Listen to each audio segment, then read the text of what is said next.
Білекті бірді, білімді мұңды жығат. Бұл отырарды қорғау анимациялық фильмінің көтерген тақырыбының бірі. Туындыға отырарға іліміздеп барған Айбол мен Жанай арқау болады. Алғашқы кейіпкер білімге құштар болса, кезектісі қара күшіне сенген алғыр азамат. Оқиға желісі бойынша ұлтжанды балалар қара ниеттілердің залым әрекеттерін байқап, оларға тойтарыс бермекке бел буады. Яғни жауды жеңудің жолын кітаптан табады.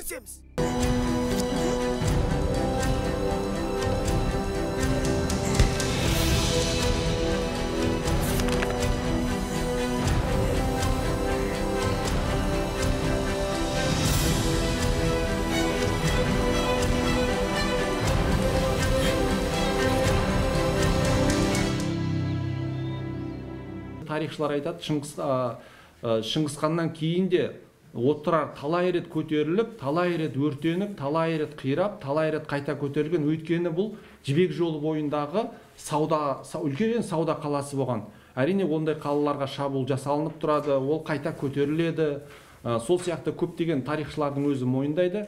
Біз бұл жерде бұлай айтып атқан жоқпыз. Мысалы Шыңғыс ханның шабуылы деп ештеңе айтып атқан жоқпыз. Бірақ та мынау кішкентай екі баланың өзінің еліне деген патриотизмі және өзінің әр заманның өзінің ерлігі бар ғой. Сол өздерінің кішкентай балаларға тән ерлік көрсете біледі осы фильмде. Отырарды қорғау атты фильмнің өзін кішкентай балаларға жақын болсын деп, кейіпкерлердің өзін үлкен адамдар емес, кішкентай балаларға алып отырмыз. 4 ай дайындалған туынды қазақ халқының дархандығы мен кеңдігін насихаттайды. Қашанда үлкенге құрмет, кішіге ізет көрсетіп, қонаққа танытар ілтипатын санаға сіңіреді. Олжас сенікі? Қалайша? Сен менен 3 ай үлкен екенсің. Ал бізде жас үлкенге жол береді ғой. Сен қайдан боласың? Сонау Қаратаудан, Сіргелі жайлауынан. Демек, Олжас сенікі, өйткені сен қонақ екенсің.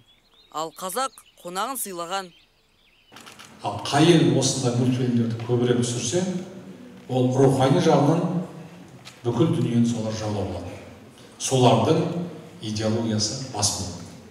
Сондықтан да біздің болашағымыз үшін, келешек қазақ тіліміз үшін, рухани байлығымыз үшін, өз тарихымыз, өзіміздің діліміз үшін, тіліміз үшін, болмысымыз үшін өзімізді сақтап қалатын ең үлкен нәрсе осы балаларға арналған анимациялық фильмдерден басталады. Туындыны көруге халық көп жиналды. Бастысы жас ерекшелігіне қарамай, көрермендердің көңілдерінен шықты. Бізге Айбол баланың білімдігі және білімге табандылық пен ұмтылғаны қатты ұнады. Мен сабақты жақсы оқимын. Менің осы Қазақстан тарихында жақсы білім алып, көк туымызды көкке желбіреткім келеді. Бұлардың орнында болса, мен де олар секілді кітап оқу арқылы, миды істету арқылы жауды жеңер едім. Бұл фильмді егер басқа адамдар басқа балалар да көрсе, олар да түйеді. Бұл фильмнің балаларға деген ықпалы көп. Бұрынғы ата-бабамыздың отырар деді қорғап қалғаны, ержүрек болғаны, біздің қазағымыздың осындай, солардың арқасында біз осындай жақсылық көріп отырмыз. Сол кісілердің арқасында. О кісілерге рахмет айтамыз. Соны бағалап, балдарға мультфильм шығарғанына облыс әкіміне көптен көп рахмет айтамын. Облыс әкімі туындыны халыққа ұсыну үшін тыңғылықты еңбек еткен ұжымды алғыс хатпен марапаттап, мерейлерін үстем етті.